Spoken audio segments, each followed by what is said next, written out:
Welcome back to the Rialto. How is everybody tonight, all right? All right, good.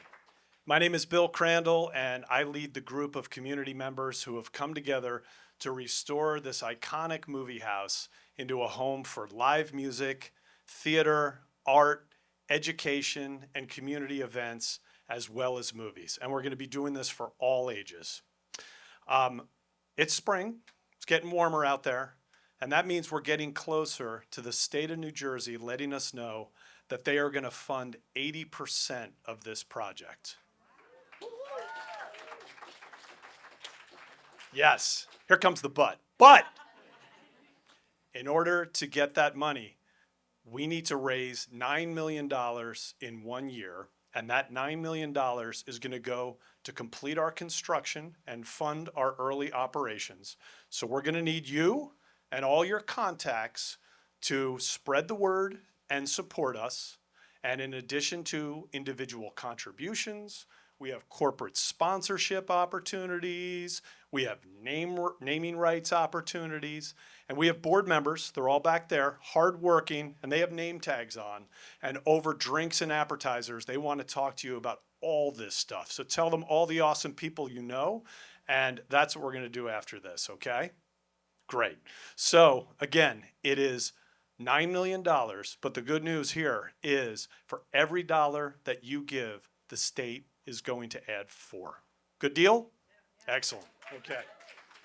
Do we have any music fans in the house? Yeah. Awesome. Awesome. My love of music took me from spending my lawnmower earnings around the corner over at the music staff to being the guy you had to talk to at Rolling Stone when you found out you got into the Rock and Roll Hall of Fame. And I once asked Joe Strummer of the Clash, I said, what was a Clash show? What did it feel like? And he gave me the best description of live music I've ever heard. He said, do you know those shots from above a rocket gantry when clouds of smoke billow from the rocket and then it begins to thrust and burn a hole in the atmosphere? That was the feeling of a Clash show. Well, everybody, welcome to Cape Canaveral, because our guest tonight is not only a live performer, but a live creator. Through the art of live coding, she creates new works on stage, feeding off her audience. She's from right here in Westfield, and she's gone on to play stages like the Whitney and Coachella, but let's take a look.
When we came up with the concept of Spotlight, my daughter Greta texted me and said, OMG, you have to book Sarah.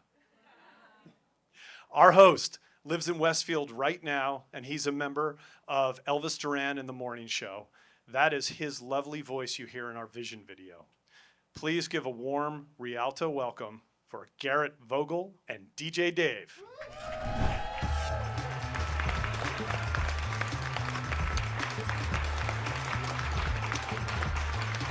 Hello, everyone. First off, where are my coders at? Ooh, 1. Just 1? 2. Be proud. Hey, where are my music fans at?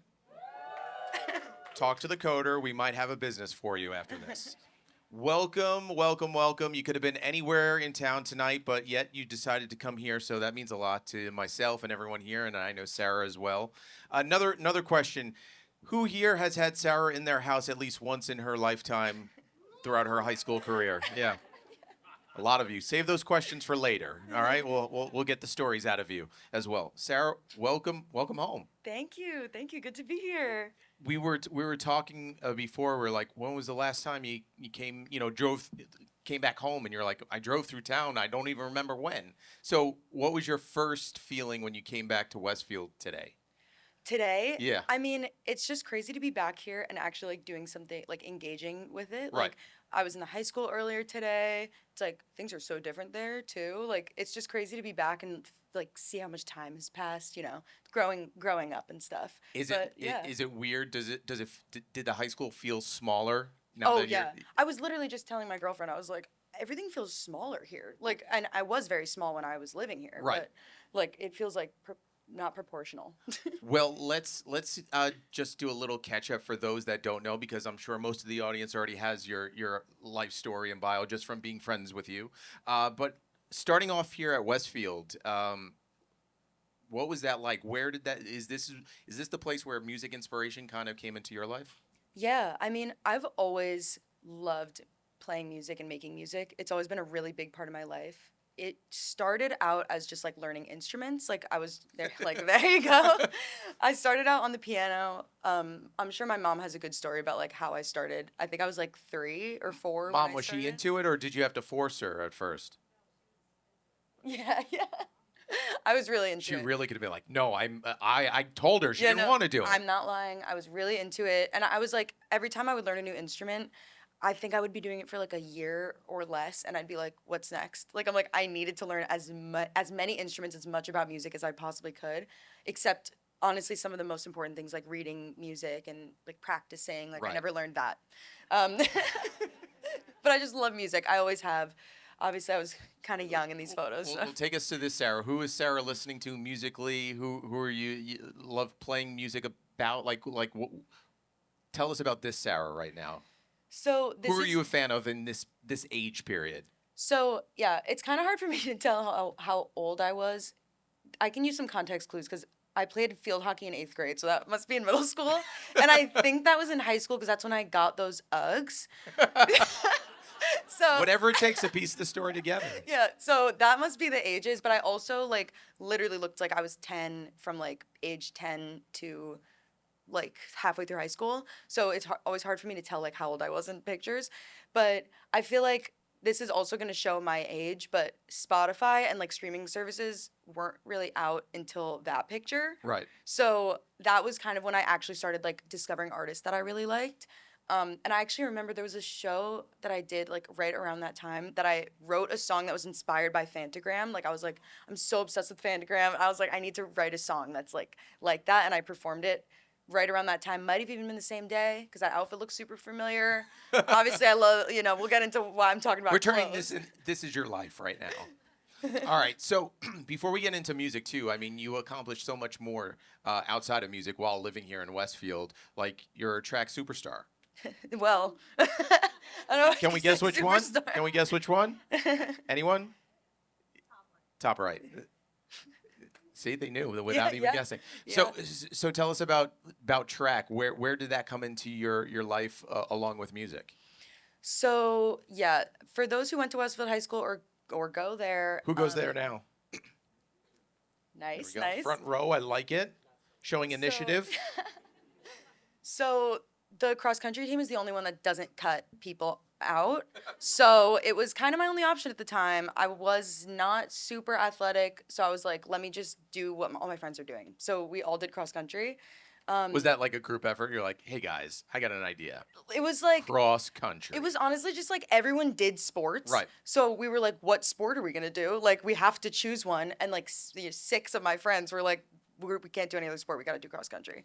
And we kind of had like a partner for each, like how fast you would run. Right. So there were some of us that were quite slow and others that were quite fast. I was not the fast one though, sadly. So after you graduated high school, was that the end of your running career? Well, it was Kinda. it was the end of like racing. Right. I did do like one race after that. I did a half marathon in college, but yeah, thank you. And then I never did anything like that That's a ever rite of again. passage, no matter what. I was like, I need to like get all this out while I still can. But I still try to run. You know, I still use what I learned in cross country in my daily life. But yeah. So post high school here at Westfield, tell us about your experience at Parson. So yeah, when I was like in high school, I always knew that I wanted to go into something creative. Like again, my mom could speak on this. It was just like it had to happen. Like I was gonna do something creative. Like, what did you want to be growing up? Like, what was that like thing you wanted to be? I always knew I wanted to be a fashion designer. Right. Obviously, I'm not that anymore. But I always like from second grade, I was like, that is my path. I know I'm gonna do that. So it was a pretty like clear choice for me when it came down to it that I wanted to go to Parsons. So when I got in, I was like, great, I'm going there. And it was so amazing until 2 years in. It was amazing after that too, but that was when I kind of was like, actually, maybe I want to do something else. But I'm sure we'll talk about that more. So, for, like at that point at school, like, do you call mom and go, "Listen, I'm not liking what I'm doing right now." And, like, how do you go from doing what you're doing to switching it up to doing whatever came after that? Well, I was at kind of a unique school where like changing majors wasn't super easy. So I did Right. talk to my mom about it and my dad. And I was just like, what do you think? Because like Parsons is known for its fashion program. So I was like, I know I'm taking a huge risk not graduating with that as my major. In hindsight, like, you know, your college major like sometimes doesn't matter that much. In creative fields, Kind of, sort have of. have to say. Kids, it counts. All right, we're just letting everybody know. But I was just kind of like, okay, I don't know what I'm gonna do, but I know that there's something else out there for me. So I had to switch majors to something that was kind of just like the major that gets you to graduate, Right. like gets you out the door. Get you like you those were saying, credits yeah. and see you later. Exactly. So I was like, let me just do that. And I was taking just all sorts of random classes, trying to see what I wanted to do next. So before we get into this next part, are you one that believes like everything happens for a reason? I mean, at this point, yeah. Because it makes total sense here. So Totally. after you decided to move on from fashion, where did you go from there in school? So I was just in this like kind of random major and I was taking all these random classes. And when I was like walking through the hall one day, I saw a physical poster that was advertising a class called Algo Rave. And I had never heard that word. I'm sure no one in this room has heard that word. Did you look it up right away? We're like, what the? Well, I didn't have to because on the poster it said music plus coding equals Algorave. And I was like, well, I love music. I have one coding class under my belt at this point. It was like one front end web development class, which I did like because math was my best subject in high school. And then I was like, I'm just gonna take that class, like see what happens. And on the first day, like I remember they were telling us a little bit about the history and like showing us like a little bit about how different live coding environments worked. And I was like, oh my God, this is the coolest thing I've ever seen. Like I was immediately in love with it. Immediately it felt like so like such a blend of all these interests of mine.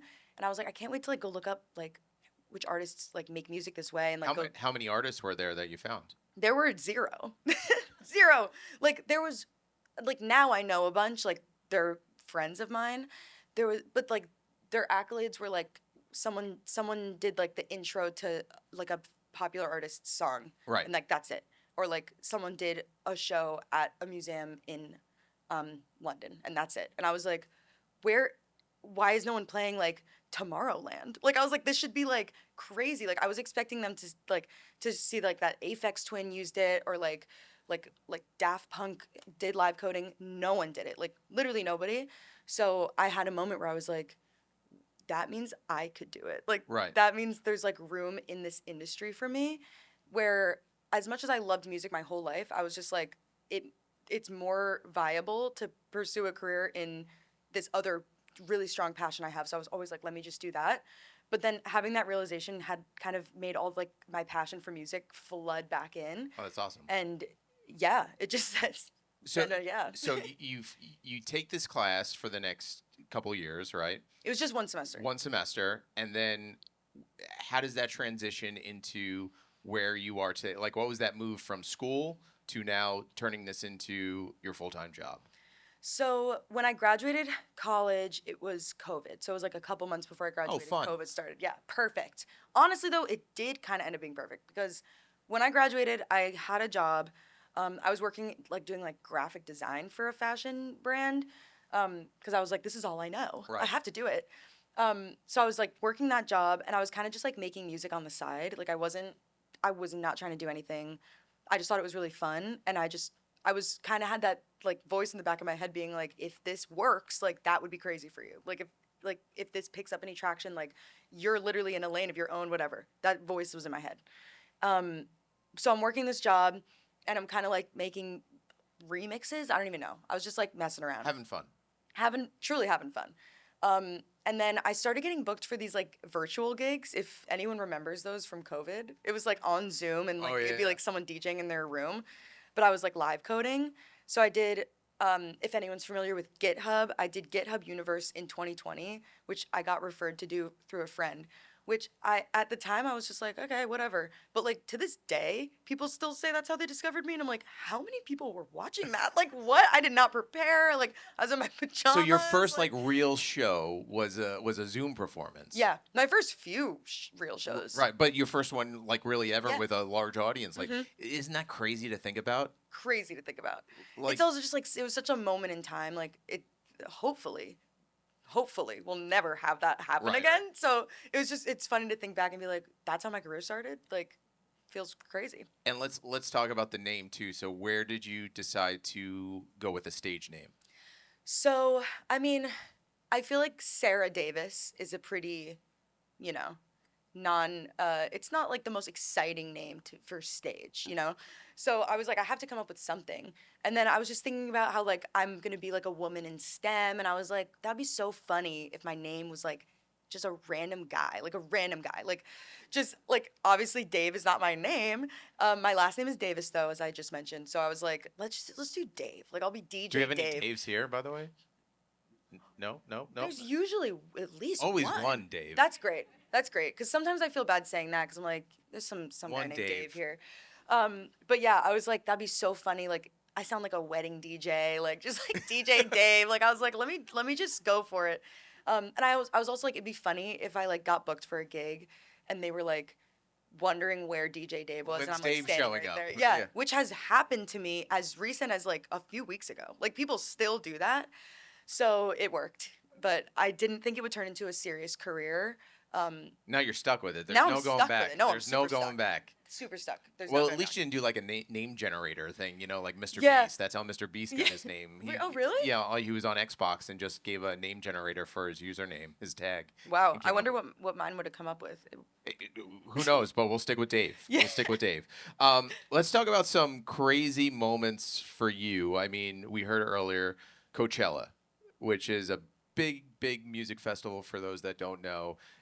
I mean, getting to do what you did, because you have the DJs of the Calvin Harrises and the Marshmallows who play there, then transferring over to your music, it had to be surreal to be probably one of the first coders to be on stage at Coachella and doing that. Yeah. I'm honestly usually the first live coder anywhere I am. You're the which is first probably live not that coder. surprising. You're the first live coder here at the Rialto. I can tell you There that. you go. There you go. Another one on my list. Check it off the box. But yeah, it's like, yeah, it's always crazy because like I have a lot of friends in live coding, and like it's really like exciting to get to talk to them about it after. A lot of them have been in live coding for a lot longer than me, and just hear like they've just done a lot of work on the ground to like kind of just get the ball rolling for the scene and for the art form. Right. So it's also really exciting to just like talk to them about it and be like, look how far it's come. Like that's so crazy. Do you have interesting meet and greets? Like you meet fans that love your music, but then you have fans that just want to talk coding? Most fans just want to talk coding. Yeah, I have people that bring like their laptops to my shows. I'm not even kidding. I have most like I like to say I have very well behaved fans because they just sit and watch, and like at my shows they're just kind of sitting and watching, and then like I've seen some of their camera rolls after because they'll like show me to ask questions, and it's Right. just of the screen with the code on it. Like they just want to know what I'm writing. That's it. They'll be like, so I noticed you wrote block arrange. I've never used that before. what is it? And I'm like signing merch. I'm like, okay, so block arrange is basically like, I'm like, I always go into it with them, but yeah, people love the code. And like Monday is the Met Gala in the city too, and getting to perform after parties at the Met Gala. Like, just describe something like that. Is it any different than a normal show for you? Yeah, I mean, it honestly feels like every show is different to me. Right. Like, even just now, I was texting my manager being like, what does the venue look like on Friday, next Friday? Because I was like, I want to decide like how I want to perform in it. Like, it really feels like every show is different. The Met Gala show was one of the most monumental for me because it was 2 months after I quit my job, and I'd given myself 3 months to see if I could make it work, like as a as a musician. So I was like, when I booked that, I was like, I think I made it work. So I I just think so kind of too. yeah, I just kind of left it. But yeah. Let's talk about your creative, evolution to like for you as an artist, messing with code versus hearing sound. Is it like does it go hand in hand, or is it just all coding for you to see what works and what doesn't, or are you listening to sounds all around us right now and going, how can I get that into a code to get a beat and then develop it into something? Yeah, that's a good question. I feel like writing code to me almost feels like learning a language. Right. Where like at first there's a lot of like there's a lot of learning. Like I'm like I need to learn how I'm gonna write this. I need to learn how it feels to trigger sounds with this language, literally a language. Um, or it's like it feels like learning a language. Like I'm like I need to learn how to speak in this way before I can like go have a conversation with someone. You know what I mean? So once I learn the language though, it feels pretty much the same as like playing an instrument to me, which as I mentioned, I play a few. So it feels like that. Like I feel like there's always this misconception with live coding that it's like DJing, like it's like really disconnected. Right. But it really feels like playing an instrument. Like you have to be super in tune with like how you're moving through your code file. It sounds funny, but yeah, it feels like playing an instrument. I mean, how difficult is I mean, just being a normal DJ, knowing having rhythm and trying to stay on beat while you're in front of a bunch of people, but you're also coding live. So like it's almost the complicated walking and chewing gum. So you're in front of a bunch of people. Is it hard to keep rhythm and beat and concentrate? Like you're juggling so much. I mean, just talk about that experience alone. Yeah, honestly, that's been the biggest learning curve for me is like figuring out how to tweak my set so that I make the least mistakes. Cause like I don't have a ton of people to look to like bounce ideas off of Right. for it. You Now can I call have yourself, but I mean, more. Right, exactly. I have like one friend that I call. Like if I have questions, I'm like, what do you think? But yeah, I feel like it's a lot of like figuring out where I'm getting tripped up the most, like where the most mistakes are being made and like how I can optimize it, which is also why every show feels different because I'm like trying new things at every single show. But yeah, I make mistakes at every show. But between us, though, it's a mistake. But for the audience, they probably have no idea, though. I hope so. I did do this kind of like theatrical moment at a show in recently in LA where I knew like the program that I use sometimes will like glitch out after a certain amount of time, which is usually 30 minutes. So I was like, my show's an hour. I'm gonna need to restart. It's called Strudel, the programming environment. I was like, I'm gonna need to restart it. So like, I should just make it like a moment. Like I should do something that feels crazy. So I did like a fake computer crash. So I was like, you know what? The people want to see my computer crash. I'll show them my computer crash. So I just like made it crash, and then used it to restart the set. But yeah, there's. I was about to say, outside of just technical difficulties, a Windows update during a set would just seem like not the best thing to happen. Honestly, you'd be surprised because sometimes like that's where I get the most applause. I'm like, wait, no. Like this is not, It's not supposed to be here. Talk amongst yourselves. Yeah, literally. All right, so just in the creative space of just music and where the world is of music and artists, yeah, I mean, the number one artist just knocked off iTunes, who was a literal AI artist. Oh my God. Music, vocals, everything. I mean, do you feel as an artist yourself that it's a blessing, a curse within itself? I mean, there is no right or wrong answer. Do you find it beneficial to you? Do you find it competition? Like AI artists. Just AI in general. I mean, I feel like we're in just such a crazy time with AI. Like Right. it's basically like for all intents and purposes a brand new technology to the public. Like we're all like 1 to 2 years into using AI. Unless you've been working in it, then it's probably been like longer than that. But I just think we're in a really crazy time where a lot of like mistakes are going to be made and a lot of like interesting choices are going to be made. There's also like no legislation around AI and like copyright and you know privacy. Like there's a lot that needs to be put in place with this new technology. So I feel like for me as an artist, I always get conflated with AI because I'm using like a kind of like techie Right. method. But I have like a pretty strict like no AI policy for myself. Like I'm just like I don't need it. I love my process. I feel like most people too will like on like my TikTok or something, they'll be like, you know, if you implemented XYZ AI tool, like you could make this song like 10 times faster or like you can do blah blah. And I'm like, what? You think I'd make this faster? Like I was like, first of all, I made this in a day. Second of all, I can't like speak like I don't even know how I would like I'm not trying to like streamline my creative process. So I just yeah, I feel like there isn't really a place for it in my work and I I think there I would like to hope we'll see it a lot less in creative spaces in the future. Do you get when people hear a voice on your music, they're like, "Oh, that's AI," but in reality, that's you. It's me. Yeah. And you just started putting yourself on a couple months ago onto music, right? So I've always done my own vocals on my songs, but I Right. just started doing live vocals. Talk about how scary that is. It's so scary. It's like the scariest thing ever. Like you performed in front of thousands. Like you could do something that probably 99% of us in this room cannot do, except for that one girl. She could probably code too, right? And then to add on to something so scary that most people just dread and have nightmares about, you're doing that as well. What was that first time performing live and singing feel like for you? I mean, it was like a mixed emotions experience because it was my first headline show, like my first show where like people were buying tickets just to see me. So I was like, for a show like that, I just feel like I need to like do my music the just like whatever justice it feels like it needs. Right. Like I had to get a little like creative, like crazy creative person on it and be like, what do my songs need from me? And I was like, I think I need to sing them. Like they're all my voice. Like I have an hour on the stage by myself. Like I just think I need to sing them.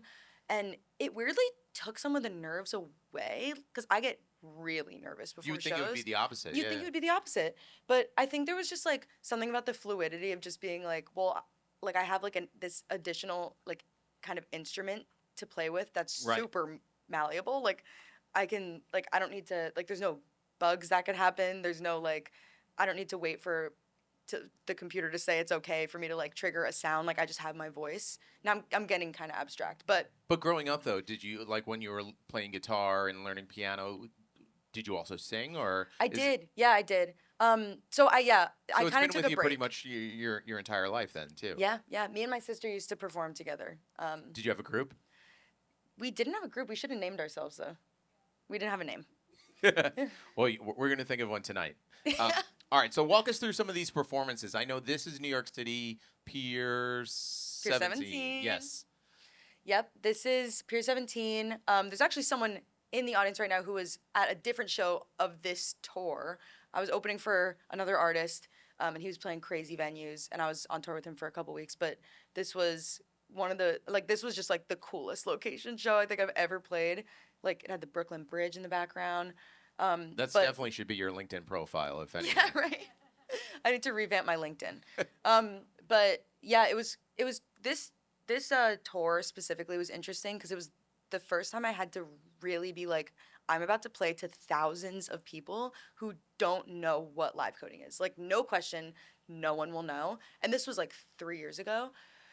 So I was like, I need to start my set in a way that like brings them up to speed. And it Right. was the first time I ever had to think about that. Like, Like a crash course, yeah, like coding 101. literally, I was like, I have to do coding 101 mixed with a live performance that's really entertaining. And I spent like 2 months just on the intro. Like, I was like, how do I make this as comprehensive as possible and as engaging as possible and something that I can write from my memory on the fly without making any mistakes for like 11 tour dates. Like I was like, it was crazy. But I'm really proud of the intro that I came up with. Well, I definitely want to go back to thinking about catching the audience up onto coding in a second, but I know we have a few more photos you can walk us through. This looks like fun. This was yeah. I did 2 headline shows in LA in February, and this was one of them. I was also doing live vocals at this one, which is why my desk is a little off to the side. I want to point this out too. Notice only two phones, maybe 2 phones and a beer. Yeah. But yeah, that alone should speak volumes where everyone's enjoying the experience versus having the phone out. Which again, it could have been a friend and just getting stuff for your your TikTok and Instagram. But still, that's what I think. That's what music is about, right there, where you're just in it versus reliving in it through your phone. Totally. But please take photos of us too, and make sure you tag Rialto. Greatly appreciated. We need $9 million. By the way, I want to ask, does anybody have $9 million on hand? DJ Dave will DJ at your house tonight. She's busy tomorrow. No? All right, just checking. You never know. One more photo, I think, right? Yeah. Wow. I mean, do you, like people just saw that photo and said, wow. You walk out on stage, do you have the wow moment and then it like you go right into DJ Dave mode, or are you able to soak that in for a quick second and just realize, holy whoa, I am doing something so cool right now. I need to be in this moment. Honestly, though, I'm literally getting nervous even looking at this picture. It's like Don't look, so don't look, scary. look that way. I'm like, but honestly, I get so nervous before shows. The only time I can be present is like right when I'm done. Like Right. when people are cheering and I'm just like, thank you. Do Like you I'm black like, I'm out on done. stage really? Of like just like I you're so involved with what you're doing on stage, you have no idea who's out there. I don't black out, thankfully, because I have to be like so locked into like what I'm doing. Like I can't, like it just makes me like not black out. But I Well, not black black out, before. like Will Ferrell in Old School when he's on stage during the debate and he's like, "Oh my God, I Right. don't even know what I just said." Yeah, no, it's like the way I'm like moving through the set. It's like I remember every single moment. Like Right. I'm super present the whole time, almost like too present. Like I need to like let my hair down a little bit. But yeah, when the set's done, I start to feel really good, and I usually like will kind of be in the mood to party after. But before, I'm like I'll just sit there like this for like hours. Like a show like this, does your manager go, so there's a lot of people here. I mean this show was just so crazy. Like this was a great show, but it was the biggest show I'd ever played at the time. Right. So yeah, it was like she was like this is like a crazy crowd, and I was like, don't even talk to me. Like I was like, I Talk can't. to me later. No, literally talk to me later. Well, But yeah. so before you were talking about doing that show and your first show and going, hey, I'm introducing an audience to probably a new type of music. I want to catch them up. Mm-hmm. What do you say we do a little demo? Yeah. Come Yes, on. everybody. So I'm gonna get my fat head out of the way.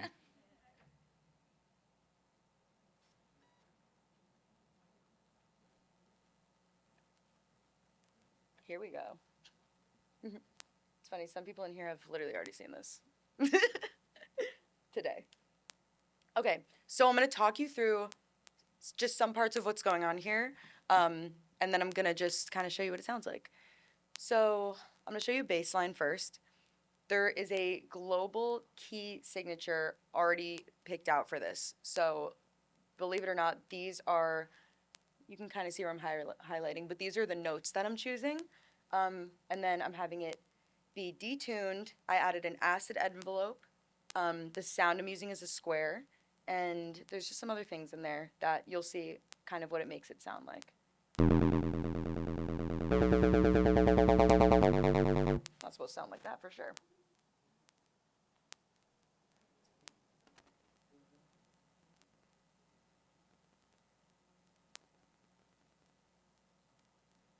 Gotta restart. Believe it or not, this literally happens at like most live shows. We were just talking about this too. Yeah. You meant to do this, right? Yeah. I'm like, this is the intentional crash I was talking about. There we go.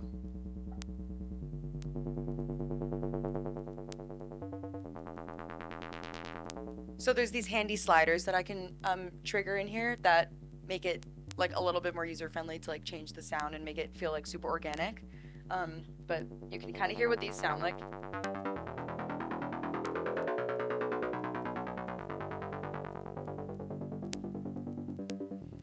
Another thing I really like to do with the code is vocal chops, because I think it's like a really unique capability of live coding. So I'm gonna trigger some for you. So right now we have the bass of the song. Yes, this is just the bass playing. You can see where I've labeled everything, like the word that's in the beginning of each loop is basically what you're about to hear. So this is the bass. I'm gonna cue these vocal chops. So I'm putting in 2 different samples here. I'm having it scrub like a tape loop.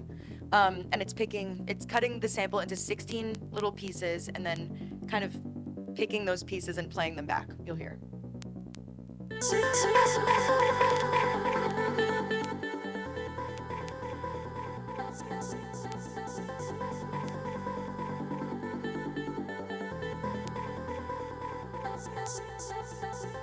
Okay, so now I'm gonna show you some drums. And we're hearing your voice too, right? Is this you? Yeah. I'm actually gonna add a slider right now.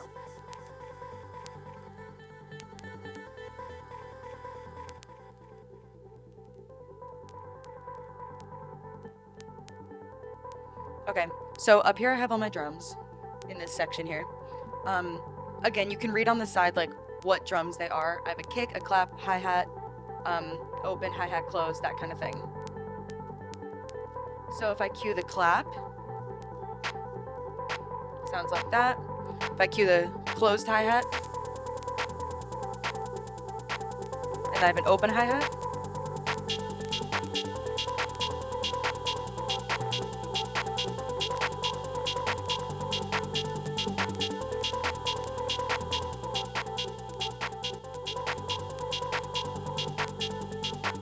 And I'm gonna stop it for a sec so I can explain this part. I'm gonna cue this part in, and it's mouse reactive, so depending on where my mouse position is, it's gonna apply a filter differently. But sadly, you can't see my mouse when I'm using OBS. So just trust that my mouse is moving that way when I do this. So I'm gonna show you guys like a build and a drop for a song.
So that was a small. Thank you. I love how you're like, oh, that was just a small little thing I did. I'm like, you get one build and one drop, I guess. And you do that live. Yeah. Crazy. Yep. Who here is now going to go see DJ Dave or Sarah? When you're at the show, it's DJ Dave, even if you know her, not Sarah. Please. How amazing is that? Give it up for DJ Dave, everyone. Sarah. So, before we turn into questions, we are in Westfield. You were born here. You went to high school here. You ran all over the place. Let's quick rapid fire Westfield style questions. Let's do it. North or South Side? North side. Favorite restaurant or favorite food to eat while you're back in town? Probably Westfield Diner. Westfield Diner. Yeah. Number one place that you remember the most growing up? Probably my backyard, because that's where all the hangs were. Well, apparently in other people's houses Yeah, too. yeah. I mean, there's a bunch of us. Thank you all. Too. Thank you for supplying the basements. And your fondest memory about Westfield. I was literally just telling someone about this earlier when I was chatting, that this block I grew up on was, and like some of the surrounding blocks were really close friends. Like everyone was the same age within like 4 years of each other. So my fondest memories are literally just playing the on the block. block with all my neighbors. And one of my neighbors is here, Erin. Where's Aaron? Hi, Aaron. Hello.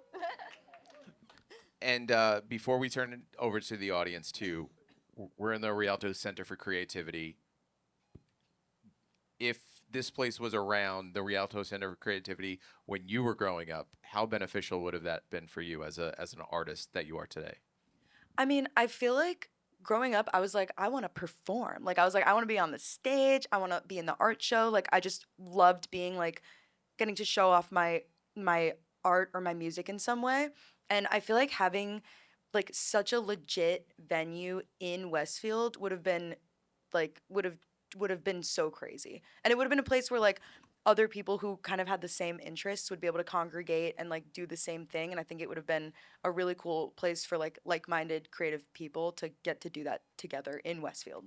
So I'm just going to put it out there now. Do we get a friends and family rate on your performance when the Rialto Center for Creativity opens? Absolutely. As long as the Rialto Center for Creativity is okay with that. Yeah. No. Bill, all right. Great. There we go. All right. So, let's turn it to you guys. Outside of stories you might want to share of growing up with Sarah, or just any questions you might have, feel free. Or not. Maybe anybody? Ah, come on. There we go. Yes. Hi. What's your name? Reshma. Hi, Reshma. Oh, hey. Hi. Thank you for coming. Thank you for having us. So I have children that are in middle school at Roosevelt. Very nice. And they're both very much into music. So I'm curious how they start learning all of this. Like, you kind of did it on your own, which is amazing. So for the kids that are here, I'm curious to know, how do they get into this? How do they learn it? Yeah, that's a really good question. And I actually have a specific answer for you. So before I was using the live coding environment that I was just showing, I used to use one called Sonic Pi, which was really great for me because I didn't have a coding background, but I became friends with the creator of it, and he basically told me he made it for like middle schoolers, like to learn how to code and make music. So obviously I was 21 using it, but it's a really, really great entry tool for people who either want to learn music or coding. Obviously they learn a combination as well, but like specifically Sonic Pi I would say is like a really good starting point for them. And it's really pretty colors too. It's pink and black and green. There you go.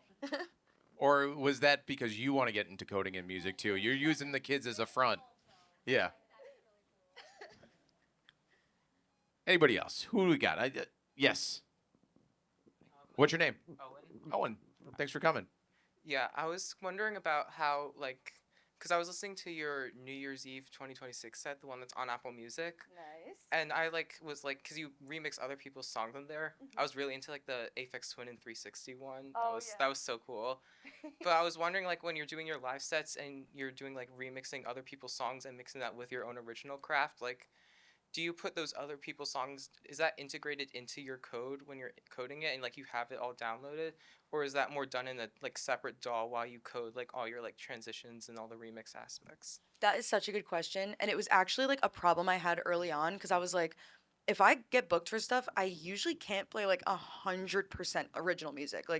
Especially early on, I was like, no one knows these songs and I'm getting booked to DJ. I can't play all originals. So I was like, I have to learn how to DJ, normal DJ. So when I'm playing other people's songs, or when I have a set where I want to do a bit of both, I do what I call a hybrid set. So I'll be coding and then I'll also be doing traditional DJ mixing. What's your go-to party start DJ set song that you would go to that's not yours? I feel like I usually have party ending set songs, finale songs. Right. I have this one that I told myself 2 years ago I would retire, and I just brought it back last weekend, so it's not going anywhere. But I have this. I'm actually realizing some people might be too young for the song, but Fireflies by Owl City. I love that song. Of course. And I found this really good nightcore remix of it. So I use that to end my set a lot of times, including last weekend.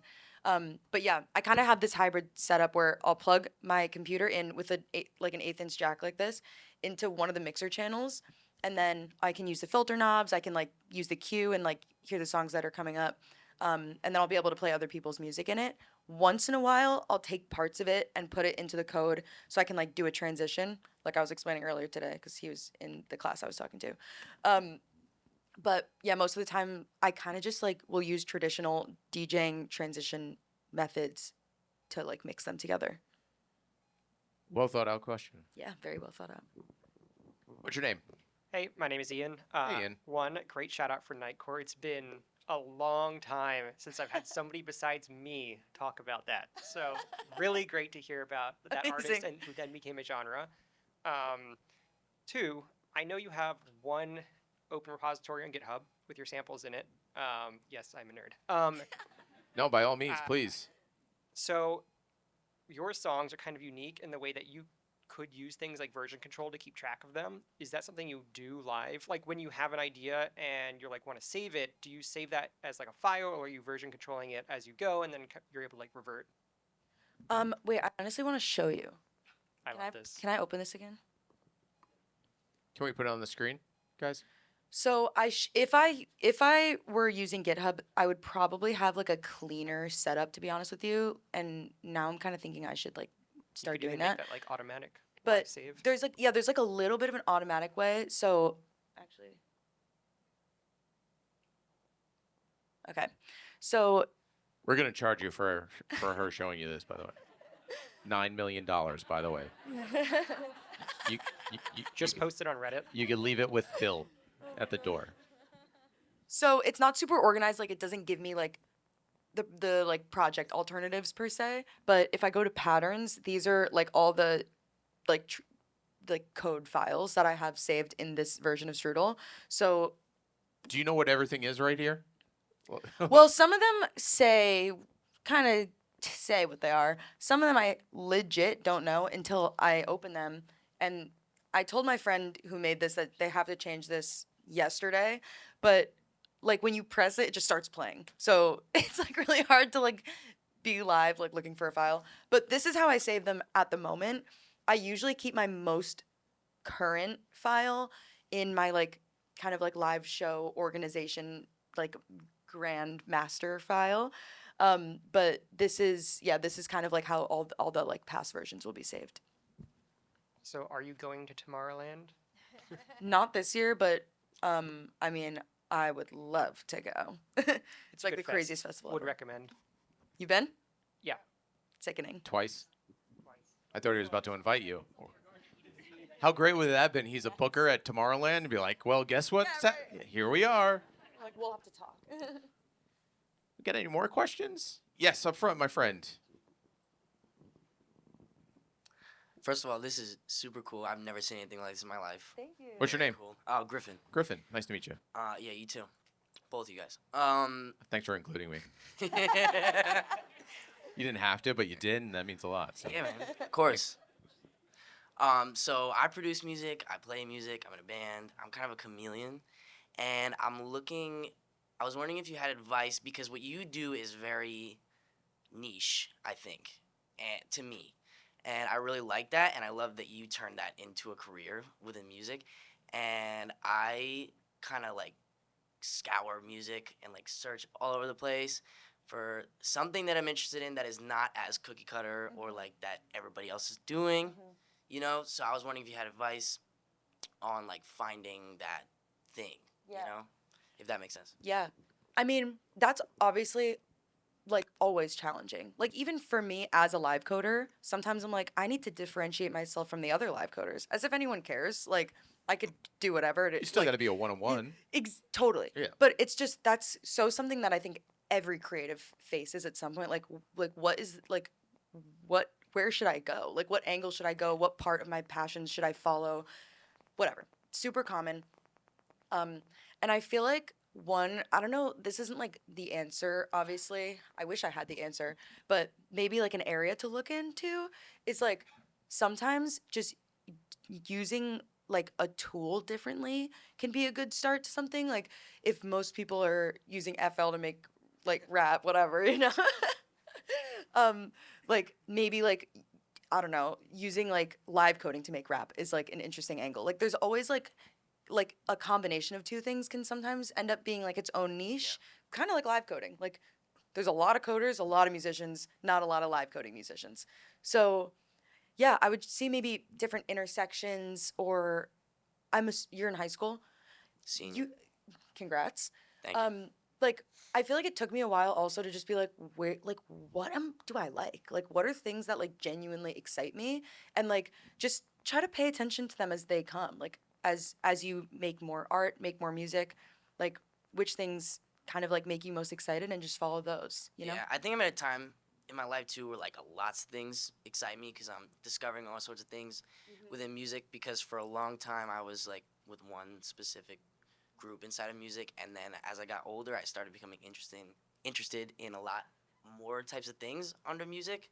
So I think that'll definitely apply to me like now because Yeah. I love so many different things, Yeah. especially inside of music. You know. I mean, that's a great place to be, though. Like, it would be way worse if you didn't like anything. Well, Griffin, I'm going to teach you a little thing first. Marketing. So you just said you had a band. Right. What's your band's name? Zalerno, Zalerno. See, you spelled it, so everybody that's out there going, oh, let me look it up. So Yeah. always draw. My Always. parents tell me this time and time again. They're like, you gotta say the Instagram. You gotta say this. I don't know how I feel about you referring to me as like your parent, but you know, it's cool. Whatever. No, more than you just know, my parents. No, I get you. Don't you work in the radio? Yeah, no. Put my friend on. Yeah. I see a production too coming up too. Be like, you know what? Like, this is where you network and send samples online for Sarah to listen to. Maybe she has some ideas that you're not thinking about, that you never thought about, and because you're here tonight, you know that this is what moments are about. Yeah, for sure. Now go to bed. It's almost my bedtime. Yeah. Great question though. Thank you.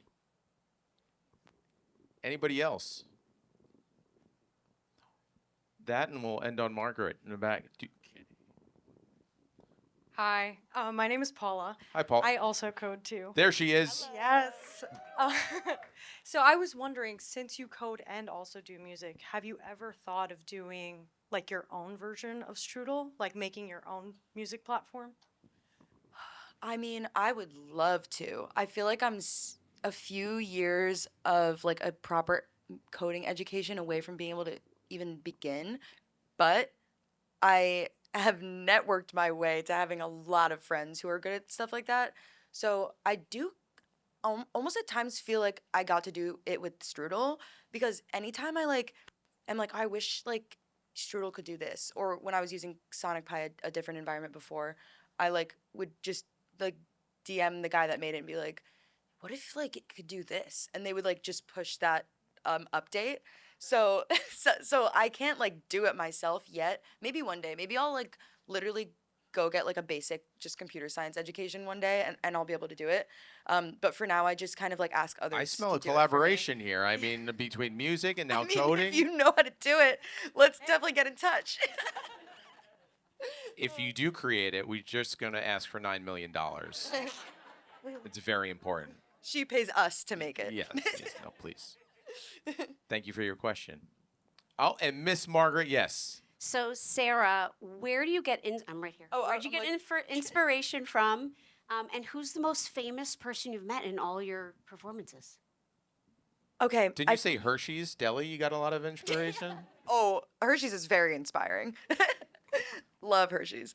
I feel like I get my inspiration from like life experiences. Like anytime I like it almost like, oh, this is gonna sound so like crazy artist, but it's like literally sometimes it just feels like the songs come to me when I'm like putting myself in certain situations. Like if I have a really fun day with my friends, like the music will just start flowing when I go sit down to make it. Or like the times that I don't get inspiration are when I'm like starting to compare myself to other people. Then I like literally can't make a song for my life. But the times that it just feels like I'm like a human on Earth, it just like the inspiration starts flowing. So that's my super abstract, honestly annoying answer to that question. So Hershey's. So Hershey's, yeah, I should have just said Hershey's. And the most famous person I've interacted with, in probably Grimes. Yeah, I was just saying this earlier today again too. I feel like she's definitely the most famous person I've interacted with. Amazing. I actually have one more question. Yeah. Have you ever done your magic on one of your sister's songs? Yes, actually, I have two remixes of Maddie. I made two remixes for Maddie's songs. One of them's on SoundCloud, and it's our roommate's favorite, and she keeps asking us to put it out. It's 3 years ago. And another one was like the second song I ever released, because I was just like, can you send me, you know that song you just made? Like, can you send me just like all the stems? I'm trying to like see something. And I just made a remix and put it out. So we have two songs out together. But we also just like we'll have sessions sometimes. Like I won't really code during them. Sometimes I'll tap in for like certain things. But we'll just like literally have a straight up session. Like we'll put it on our calendar. Even though we used up until a month ago lived in the same house, we would put a session on our calendar and we'd meet in one of our rooms and fully have a normal session together. So we are often interacting musically. It's amazing. And she has a song coming out tomorrow, is that right? She I sure mean, does. We got to give Maddie a little love tonight. Maddie Davis on all streaming platforms. She has a song coming out tonight at midnight. Amazing. Sarah, Garrett, thank you so much. This was totally fantastic, so cool, so fun. So the first time I saw Sarah perform, your mom and I debated over how old you were. I think you were like 5th, 6th grade. You played the guitar and you sang Blackbird. It was in the Clark Recreation Center. It was an RMC Studios recital. It was the first one that my kids were at. And I was like, wow, she's incredible. How crazy. So She amazing. remembers the song, I mean, too. you come from an incredibly musical family. Your mom's an insane artist, musician. So is your sister. So are you. So congratulations on all your success. It's Thank you. amazing. It's so fun to watch you through every stage and have you here tonight. Thank you so much, Margaret. You're That's so sweet. welcome. Thank You're you. welcome. Thank you guys so much. So thanks everyone for coming. It's so fun seeing so many, faces in the crowd. We need your help. So we would love for you guys to take pictures after this. We can all go in the back, talk to Sarah and Garrett, take some pictures, ask questions. If you want to look at the renderings, ask any board members questions about the new Center for Creativity. And please take pictures, post them on your social media. We need your connections, we need your support. And we would love for you to get involved in the Reimagine Rialto campaign. And if you donate $9 million tonight, we'll name the restrooms after you. Both of them, the men's and women's. Yes. And so next month we have Wendy Loja, who's a publisher and an author from town. She's going to be here. And then in June we have Gail Winberry, who's a very well-known artist, painter. So please come back. Please share the story with your friends about, coming tonight and encourage them to come. Thank you so much. Thanks everyone Thank for you. coming tonight.